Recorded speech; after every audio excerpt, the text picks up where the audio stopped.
Sony's latest flagship is all about 4K HDR. The XZ2 Premium not only has a 4K HDR display, but can record video at that resolution and dynamic range as well. The Premium is also the first Xperia to sport dual rear cameras and, like its predecessors, has two front-facing speakers and can take super slow-mo clips as well. On paper, this is a promising device, but for a very specific audience. Before we get to that, let's start with how ugly this thing is. I don't know what Sony was thinking when it designed the XZ2 Premium. Up front, it retains the blockish, rectangular shape that the Xperia line is known for, but the back is now curved instead of flat. The phone's glass covering is glossy and smudges easily, and although the silver unit I have is a pretty metallic color, the XZ2's overall aesthetic feels outdated. Curved rears are so 2 years ago, Sony. Not only that, the combination of the smooth glass and the slight bulge makes the XZ2 Premium extremely slippery. I placed it on the arm of my couch and it kept falling to the ground without me doing anything. It fell when I shifted my weight at least a few inches away, and also when I gently put my Pixel 2 down next to it. This is a kamikaze phone that you constantly have to keep an eye on. Be extremely careful with where you place it. The slightly comforting news is that the phone is covered in Gorilla Glass 5, which helped it survive those relatively short falls without so much as a scratch. You'll also have to relearn where the fingerprint sensor is. It's on the rear, and it's a little lower than you'd expect. The XZ2 Premium is one of the first Xperia phones available in the US to sport a Fingerprint Reader.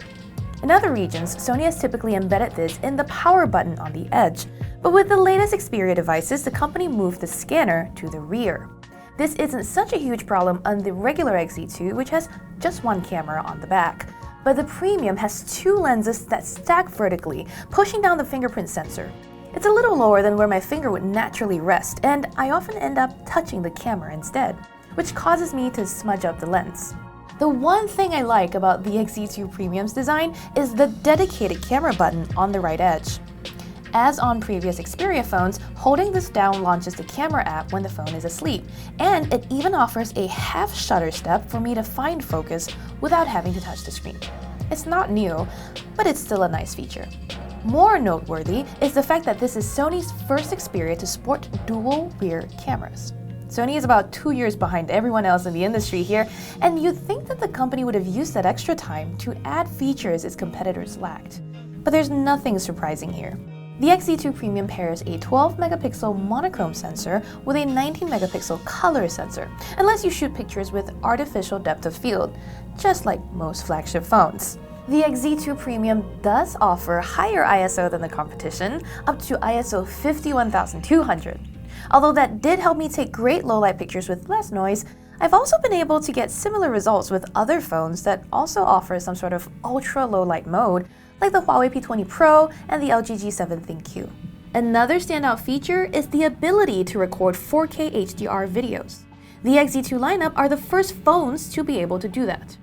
By default, the camera shoots at Full HD with HDR off, but once you tune the settings in the app, you'll be greeted by multiple warnings about how the device might heat up and stop recording if it runs out of space. That's a relatively minor trade-off considering how large 4K HDR files can run. The thing is though, the payoff might not be worth it. The videos I recorded with HDR were dull and flat compared to similar footage shot without HDR. You'll have to post-process the clips to reclaim the color and brightness, which is something only advanced users will have the time and skill to do. For that audience though, this is likely a welcome feature. I did appreciate the predictive auto capture tool. When you're framing your shot, the XZ2 Premium is already on the lookout for interesting things happening and will trigger when it detects a smile or a big movement. I tried to take a portrait of my colleague and pressed the shutter button when he smiled, but the predictive tool also saves shots of moments before when he was making a face. It's like the iPhone's Live Photos tool, capturing a couple of seconds before you press the button, except it stores stills instead of an animation. In general, the XZ2 Premium takes crisp photos, but they tend to have a bluish-green cast.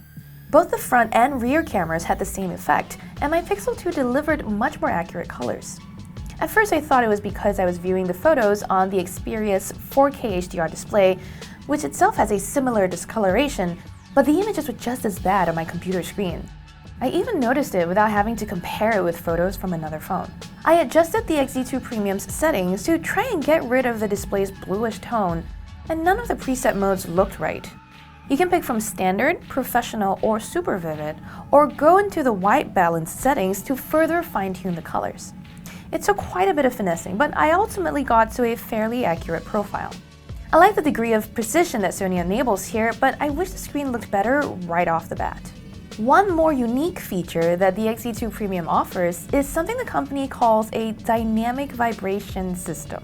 Essentially, this is a stronger than usual haptic motor that gives you stronger rumbles in your music or games. The regular XZ2 also has this, and just as it was in that phone, this feature is inconsistent and gimmicky, and ultimately not very useful. The rest of the XZ2 Premium is basically the same as the XZ2. It has the same Snapdragon 845 processor, making both handsets powerful multitasking machines. The Premium's 5.8-inch screen is just 0.1 inches larger than the regular, but is 30% brighter and is easier to read in direct sunlight. The larger phone also has a bigger battery that lasts about a day and a half. All told, the XZ2 Premium is a strong flagship with some quirky features, but it has quite a few flaws.